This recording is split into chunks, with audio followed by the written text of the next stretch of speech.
This is the first PowerPoint for the Chemical Formulas, Reactions, and Stoichiometry section of Unit 2.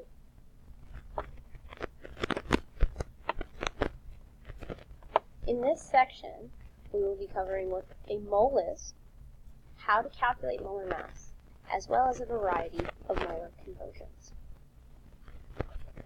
Let's start with our discussion of what a mole is. A mole is a word that represents a set number, very similar to when I say the word dozen, you should automatically be thinking 12. When you hear the word a gross of something, you should automatically be thinking 144. A baker's dozen is usually 13.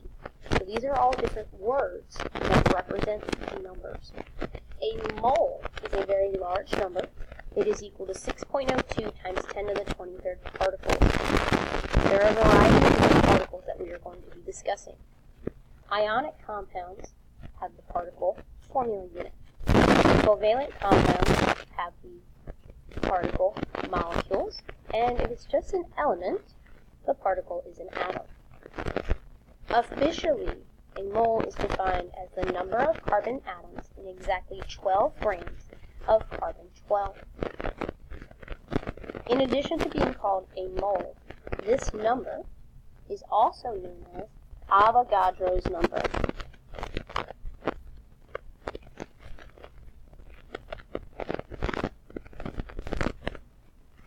Because it was first basically discovered and worked with from a guy named Amedeo Avogadro. Let's continue our study. We need to discuss how to measure moles. Before we can do that, we will first be able to calculate something called molar mass or formula mass. The atomic mass that is given on the periodic table is equal to the mass of 1 mole of each element. This is known as molar mass. The units for molar mass are grams per mole. Yes, we do use MOL as the abbreviation for moles. Formula mass is extremely similar to molar mass. The only thing you really are responsible for knowing is that the unit is different.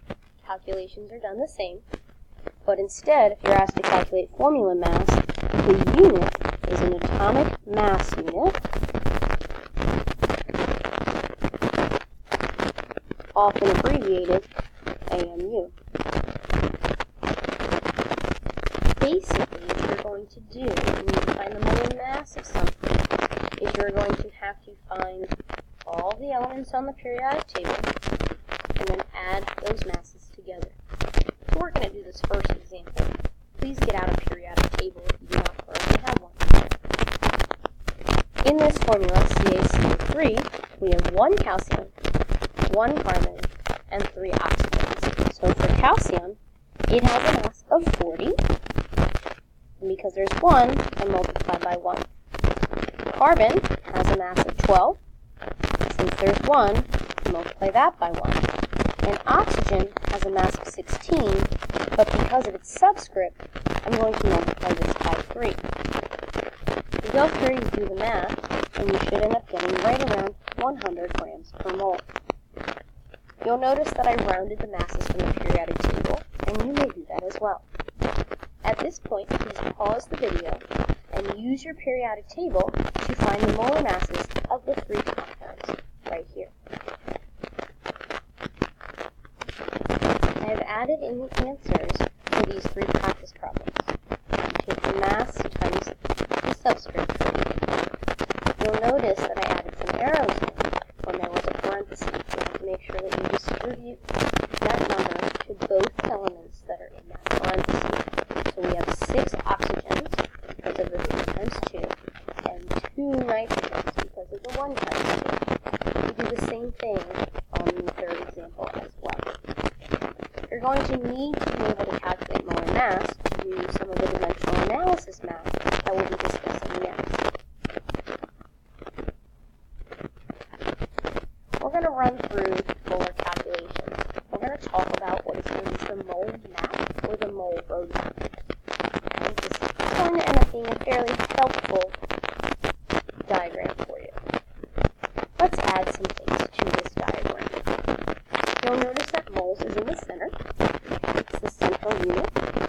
volume is going to be liters.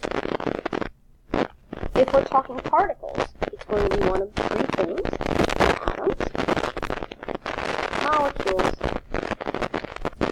or formula units. And of course, mass is going to be grams. A couple of basic things. When you are going 2 moles, so on your mole math, when you are going 2 moles, so you're going from the outside in. Anytime you go 2 moles, you divide.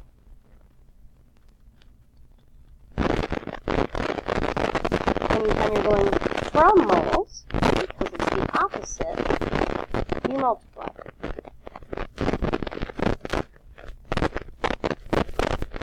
So let's fill in our conversion factors, and then we'll discuss them. You'll notice that I've completed our chart.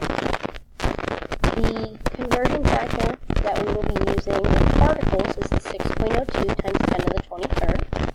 For volume, it's going to be 22.4 liters. And then for mass, the MM stands for molar mass, which you would use the periodic table for. You'll notice that all the arrows pointing in, the number is on the bottom in our conversion factor, and all the arrows pointing out, the number is on top in our conversion factor. Okay. This map, some students find helpful, some students don't. What we're really going to end up doing is quantidimensional analysis, similar to what we've done in previous chapters. Let's do some practice problems. So the first thing we're going to talk about is moles to grams and grams to moles. Anytime that you see grams in the problem, so either grams are provided or you're asked for grams, you're going to need a periodic table and you're going to need to calculate the molar mass of the given substance. I like to often start with that, just so I already have my number. So I'm going to go to my periodic table and I'm going to find that the molar mass of my iron 2 chloride is 126. Now I'm ready to set up my problem. It's always the given over 1, just like before. And then 1 mole is going to go on top. And I want grams to diagonally drop, right? Because whatever is on top has to go to the bottom. So grams is going to go on the bottom. And this is where you're going to put your 126.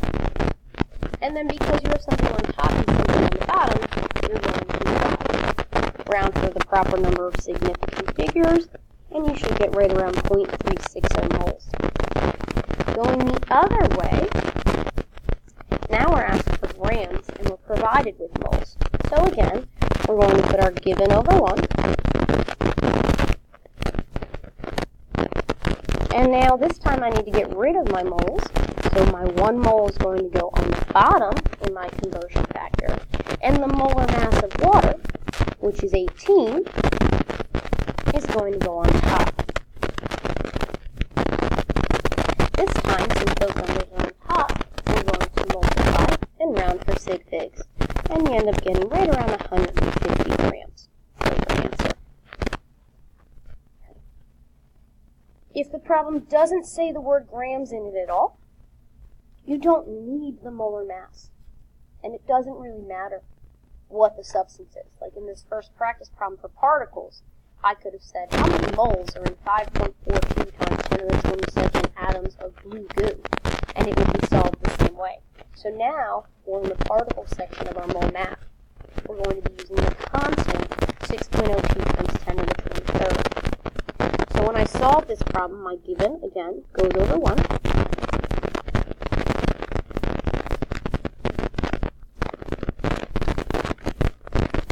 And now I'm going to need my atoms to go on the bottom so that I can get rid of them, and my mole to go on top. So I'm going to put my 6.02 times 10 to the 23rd on the bottom, and I have to divide. Now when you use your calculator, you want to make sure you use your parentheses properly, or you can use a shortcut. There's an exponent button on your calculator that assists with that. So I would go through and solve this problem, and I would get 0.0900 moles. Again, rounding for sig figs.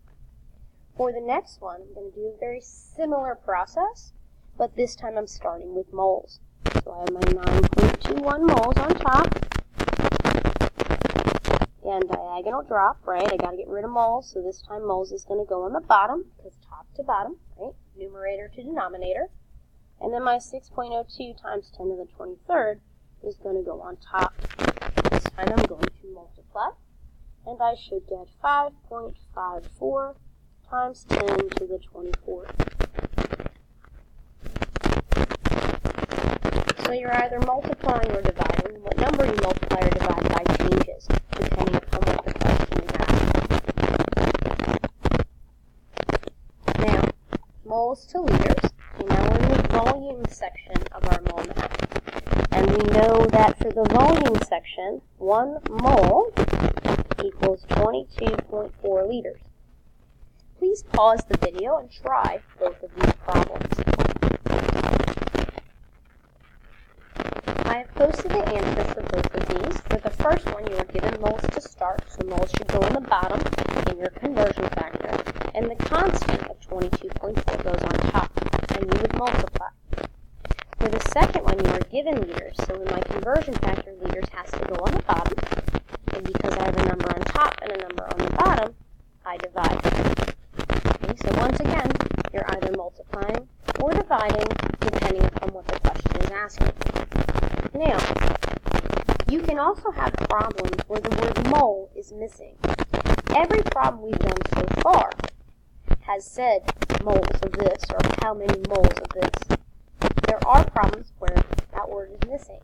When that word is missing, I like to provide you with a general equation, and then we'll do a practice problem. So the general equation is the given over 1, and then it's going to be 1 mole over an x value, and then a y value over 1 mole.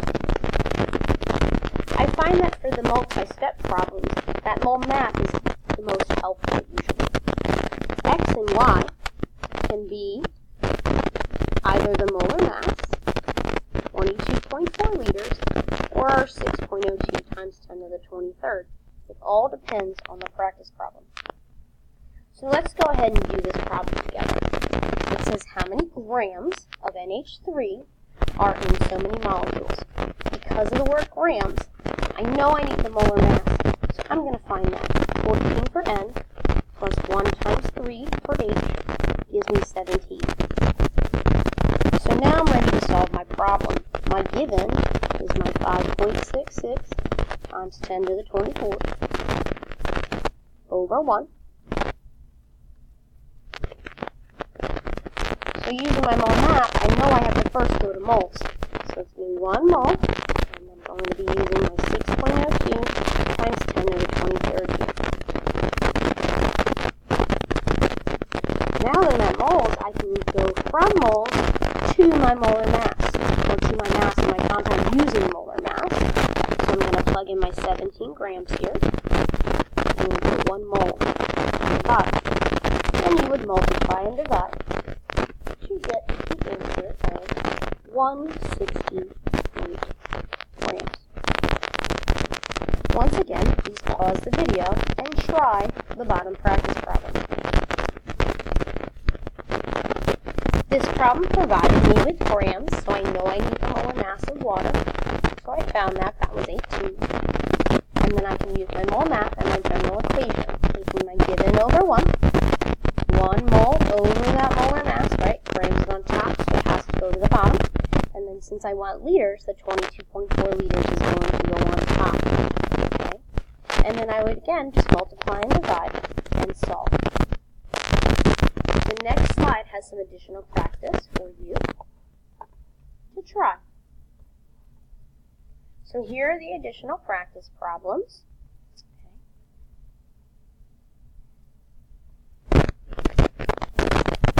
It would be a good idea to pause the video at this point and then look at the answers.